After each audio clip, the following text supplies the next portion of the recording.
A lateral pterygoid opens your mandible during mastication. You don't get tired doing that. It's really easy to do. It's when you can't open that your lateral pterygoid gets tired. And if your jaw goes forward and it's in the tease is happening, it's protruding and then engages here and it still can't open.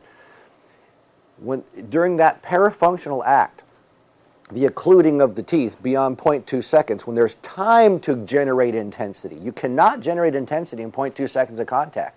You need time to ramp it up. So there's the duration of the act.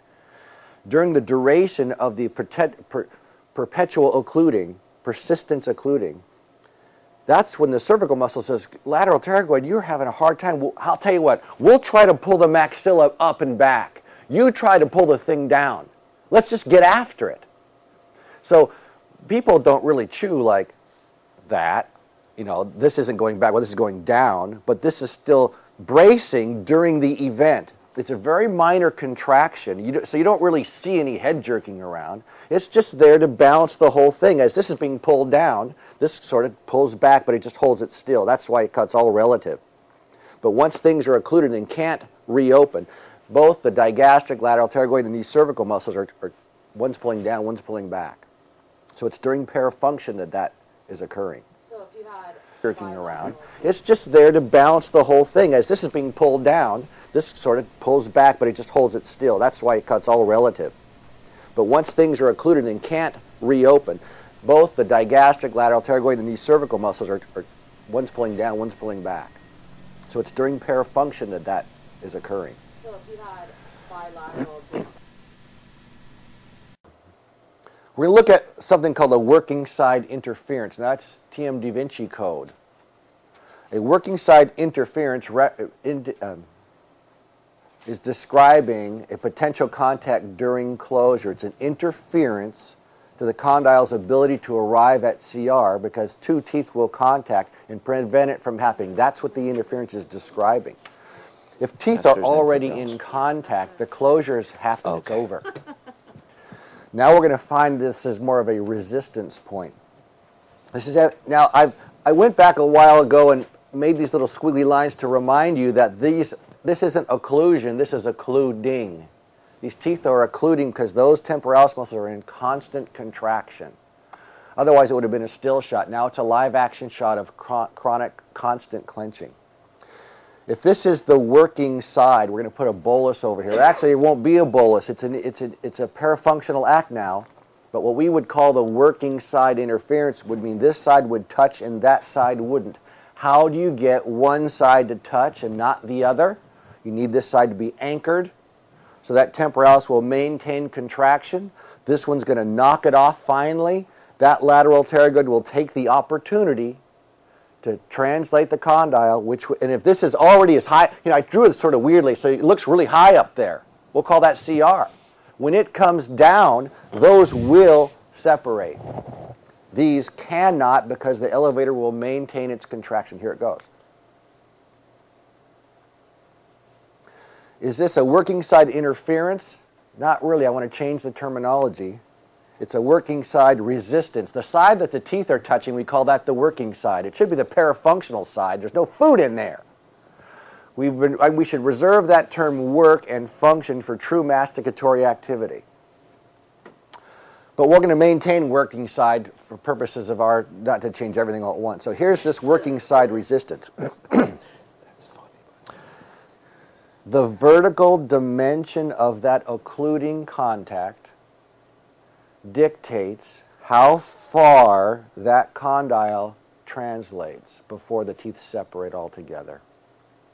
If I took a plastic wedge and I stuck it in here and opened this up a little more, but there was still the vertical dimension of occluding because there was a plastic wedge in here, this would rotate forward a little bit, and that has to come, it's going to come across a little more.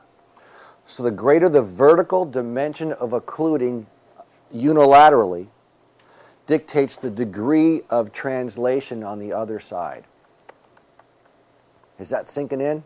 Is that an obvious one? Why is that so important? At what time during masticatory function is your condyle coming out during closure. Oh, the main guy went.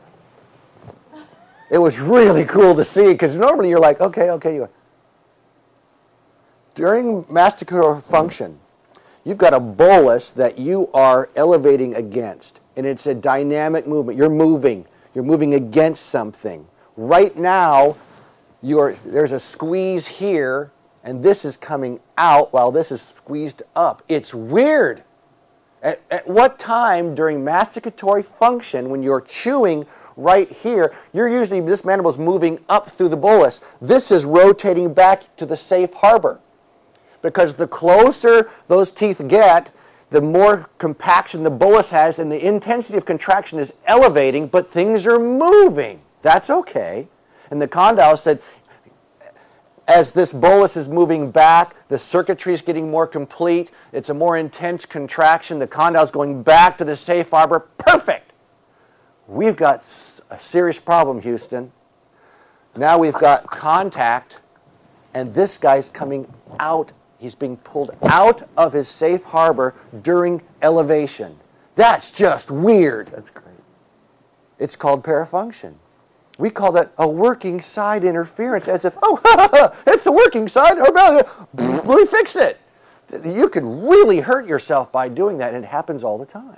And we give it casual terms, like, it's no big deal, because why? Our industry has stipulated this. We've stipulated occlusion. It's occluding. So if it's going to happen, you might as well just buzz the thing, put the blue paper, slide side to side. Why do you do that? Well, now as you look at wear facets on teeth, you think, well, how does that one get there? What's a girl got to do to get a weird facet over there? I start thinking this kind of stuff. Well, no wonder your joint cracks on one side, that kind of thing. So as you look at parafunctional control, the principles of parafunctional control, there's two main things. There's only two rules. We'll get to them later.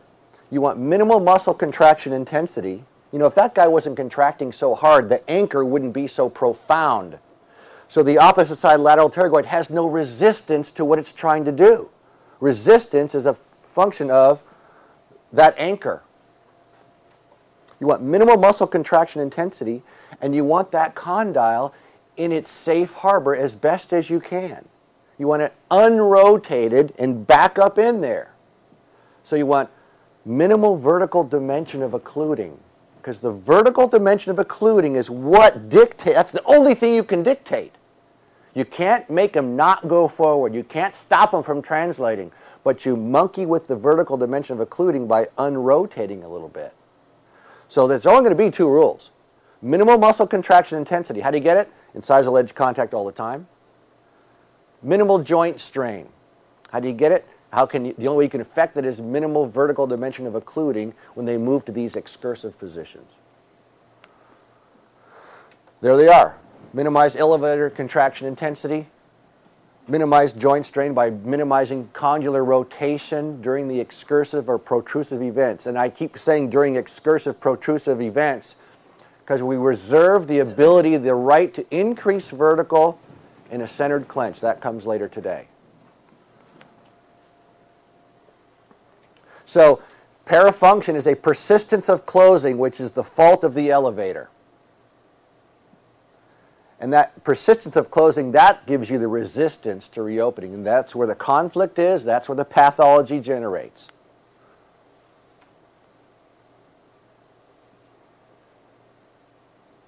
Is that where we get the pull on the disc when we have a tendency then to pull it off the lateral? It's a great way to do that.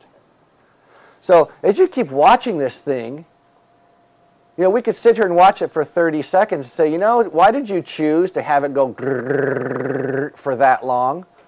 Just so you get the idea. But this is just for 30 seconds.